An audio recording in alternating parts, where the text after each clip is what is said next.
First, I want to wish all of you a happy Thanksgiving. I hope you had a wonderful day of celebrating with family and friends the blessings that we have in our life in this country.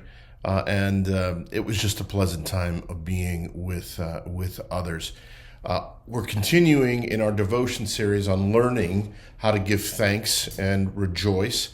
We need that discipline because the world does throw very hard things at us. Yes, there are blessings, but we tend to get distracted by the hard challenges. We're thankful for provision. We're thankful for God's love, for His redemption. We're thankful for family. But the Lord wants us to move beyond those obvious things and to consider what we often think of as things that get in the way, the hard things, the trials. Can we be thankful for those things as well? I want to be clear. I'm not saying that we should give thanks for the hard diagnosis, the cancer, the car accident, whatever the hardship may be. But what about what God is doing in the midst of that trial and through the trial?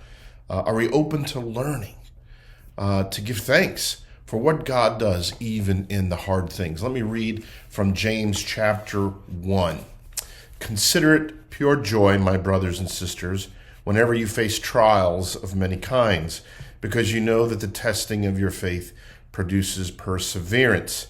Let perseverance finish its work, so that you may be mature and complete, not lacking anything.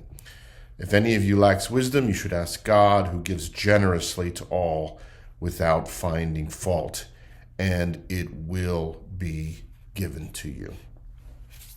Now, some of you may know that my undergraduate training, I started my days in art school, but then ended up transferring and studying engineering. In specific, I studied metallurgical engineering, material science, alloys, how to make steel, how to improve its qualities by adding things, changing the conditions in which it's produced and forged. And the biggest project I had when I was a senior in college was the study of this manufacturing process called powder metallurgy. And what it was is that the steel, the whatever alloy it was produced in a powder form, very small grains, and you would put that into some die, a press, and then compact it so that it would take on the shape of that die, and then you would put it into an apparatus that would heat it up, and we called it sintering.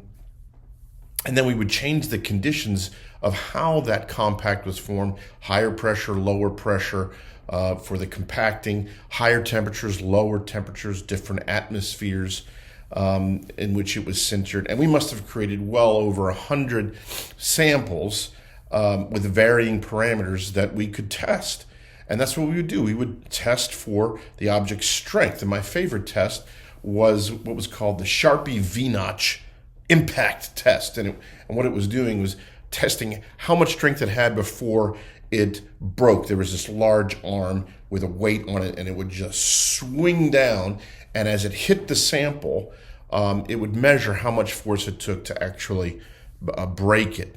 Now, through this testing, we could see how the various production methods either improved or degraded the quality of the sample. Now, the downside was that the process of testing would destroy the sample.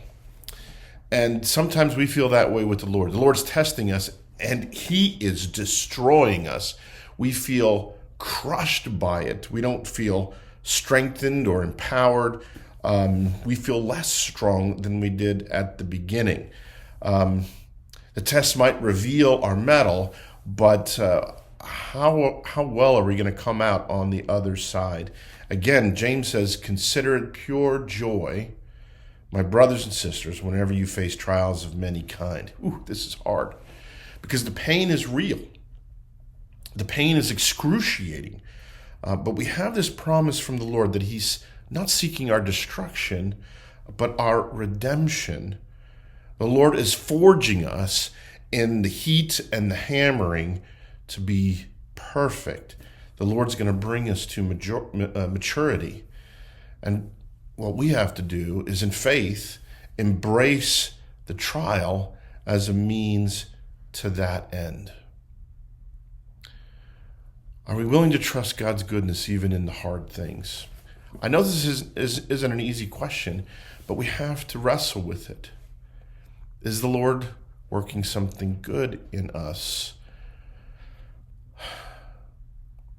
The Father sent His Son to endure all the things that we face, the indignities of this life, the pains of this life, even a death that was excruciating.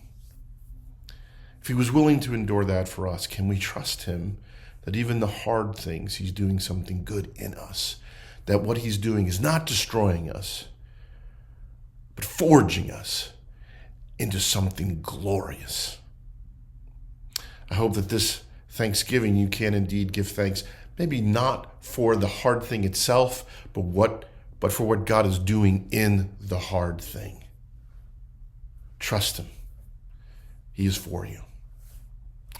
Blessings on you all, and happy Thanksgiving.